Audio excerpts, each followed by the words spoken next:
Mark Cuban lied. How this face became a billionaire.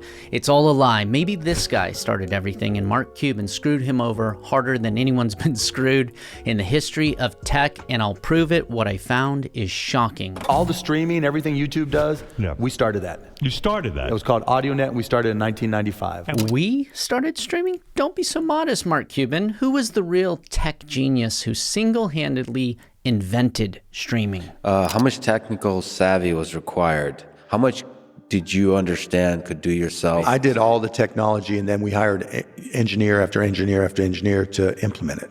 And so, Wow. yeah, from putting together a multicast network to software to just all these different Inventors invent. Mark did the technology, and it started with ROI.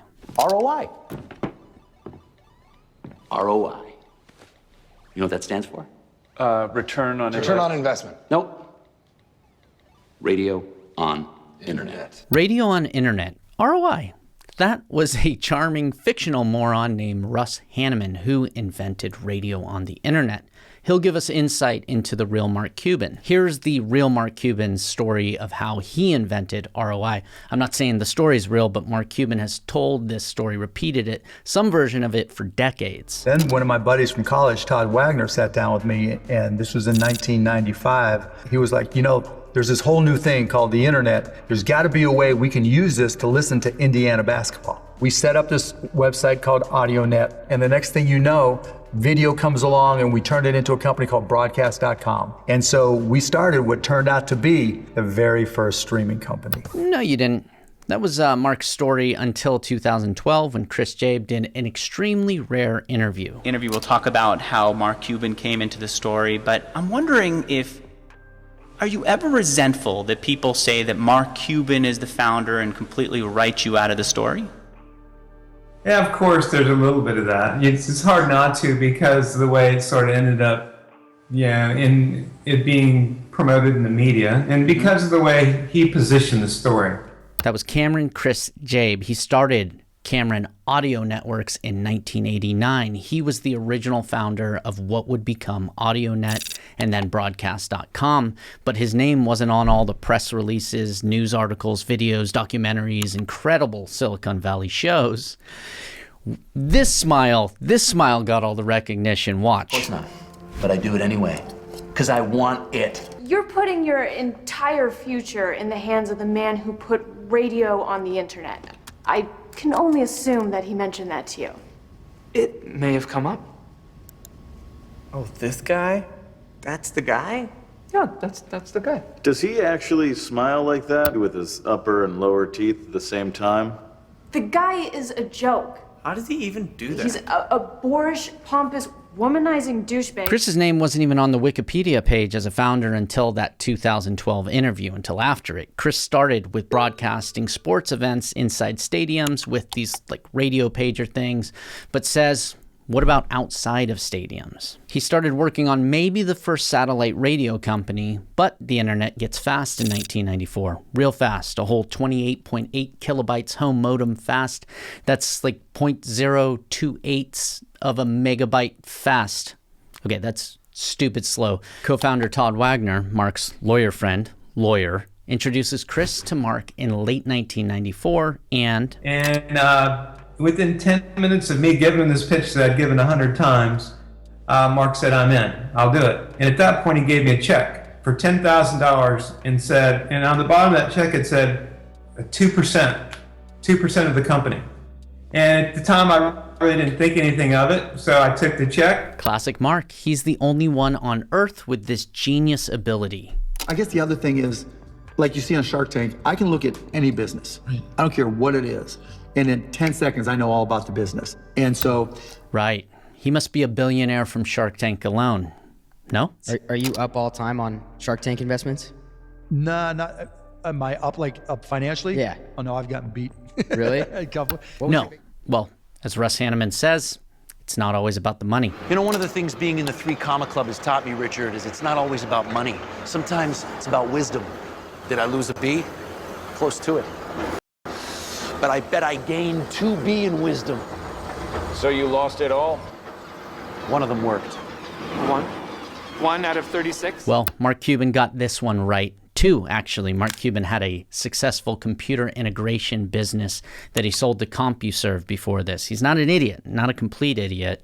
He really had a talent for hooking up computers, installing software, servers, and he knows how to sell BS. A lot of it. Come to think of it, Russ Hanneman isn't a complete moron either. Started subscription revenue model? What? Revenue? No revenue. I'll call you back. What? Why would you go after revenue? Because to make money? No. If you show revenue, people will ask how much, and it will never be enough. It's not about how much you earn. It's about what you're worth. And who's worth the most?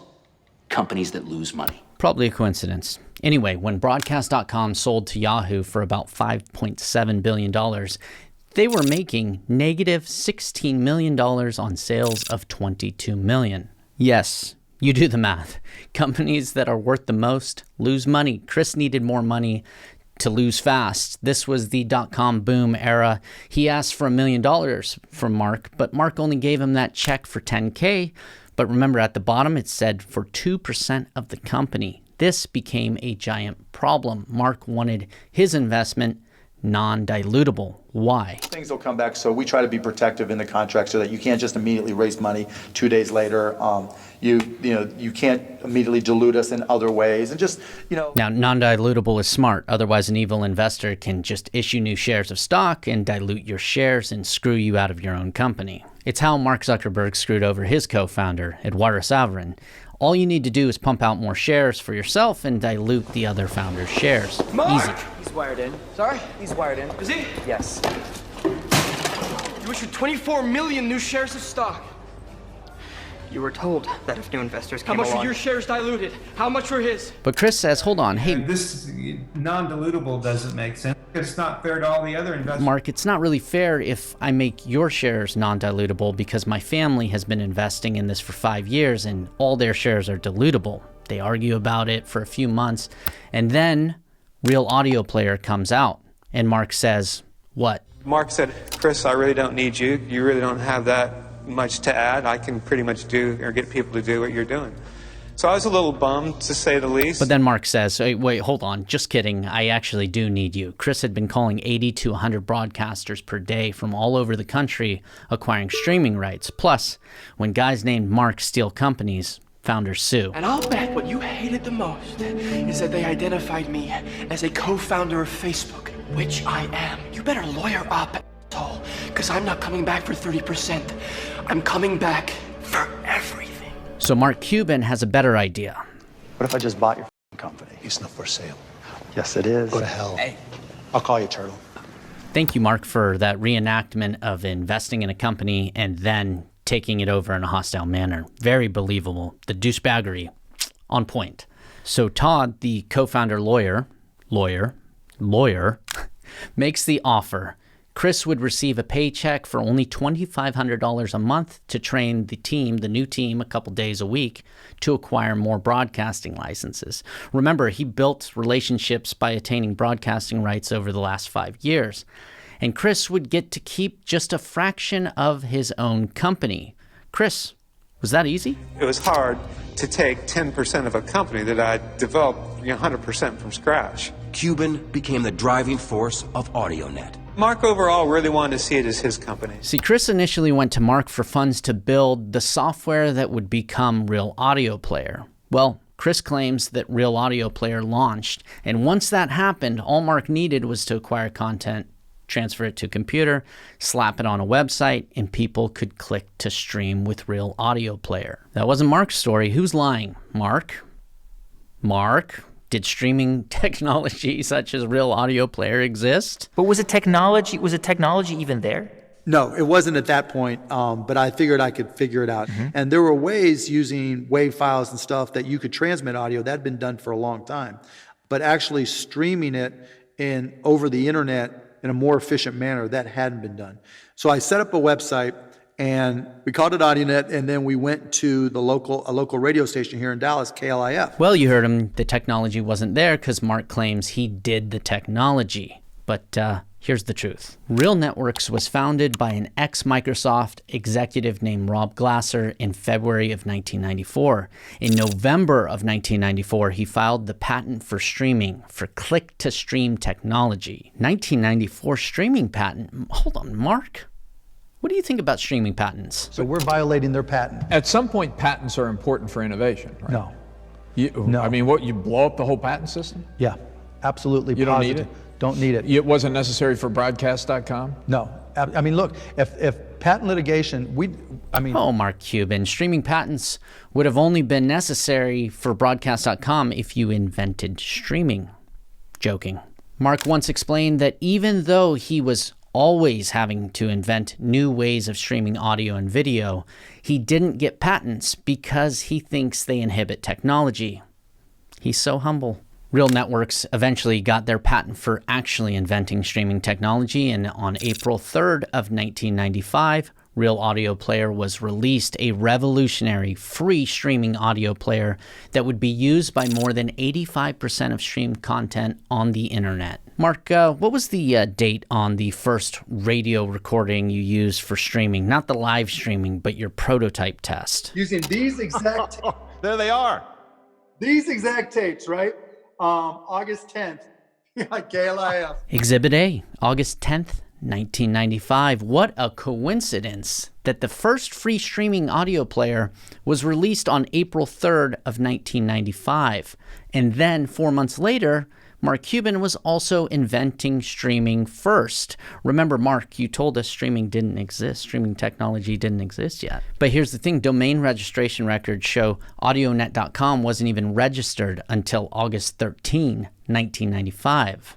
Chris's original company became Audionet in September of 1995, 5 months after Real Audio Player was unveiled. Here's the nail in the coffin. Two nails. I found two Wall Street Journal articles from the late 90s that say Todd Wagner and Mark Cuban launched Audionet when they, quote, learned about Real Networks, software for streaming audio signals, that was Real Audio Player, over the internet, and decided they would use it to help radio stations put their broadcasts online. But it wasn't until after April 1995 that the two decided to offer radio programs. Proof.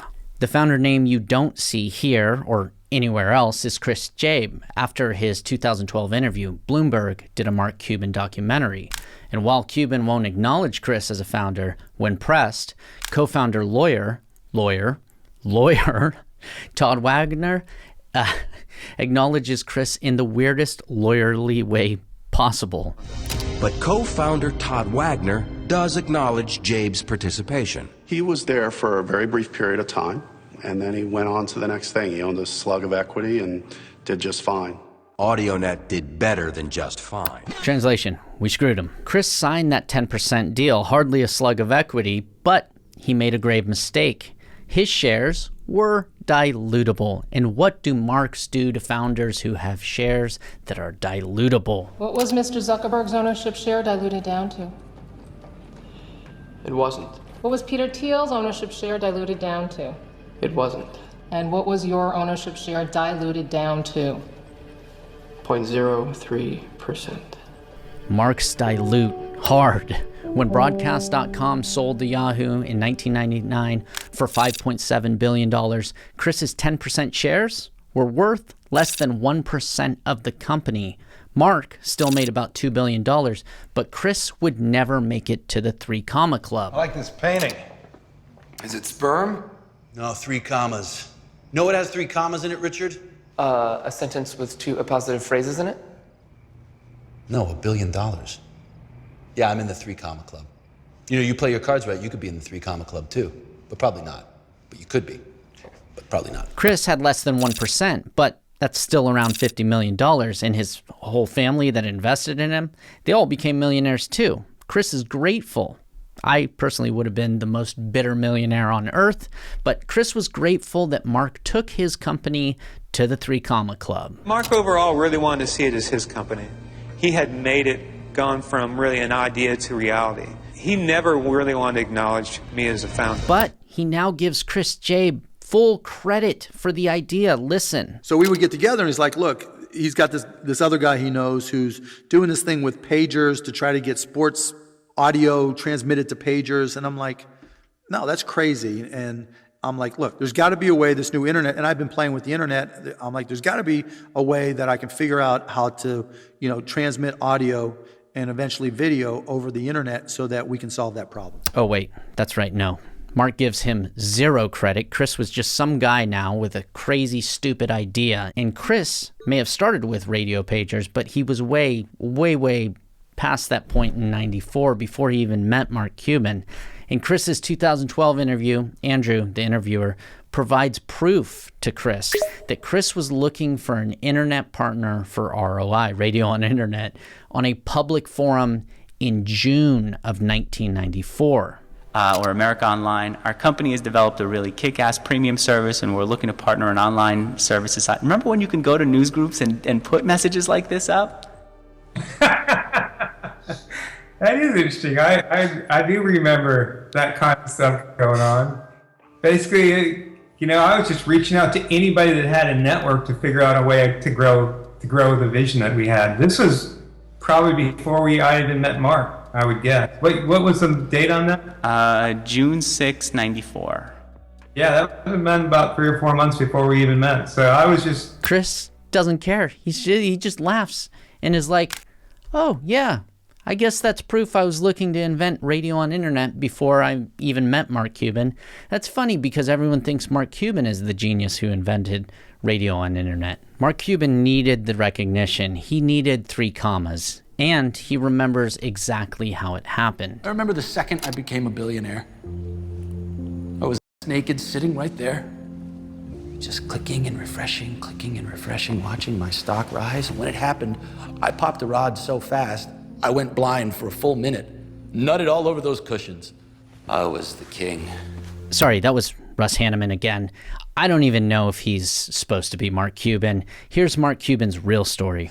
And I remember sitting in my house in the second bedroom where I had a PC set up, and it was getting close, right? Because it was going nuts. Hitting F5, the refresh key, right on old. And there it was. I'm sitting like basically naked on this chair, hitting this thing, going boom, boom, boom, boom, boom, until it hit it, and bounced around, did my little billionaire dance song. That's insane. It was insane, man. Is that when you're super rich? When you're a billionaire? Yeah. Of course, Broadcast.com shut down just a few years after Yahoo bought it because it was wildly unprofitable and anyone could stream at that point. In fact, streaming was available before Mark Cuban started his company. Subscribe. The end.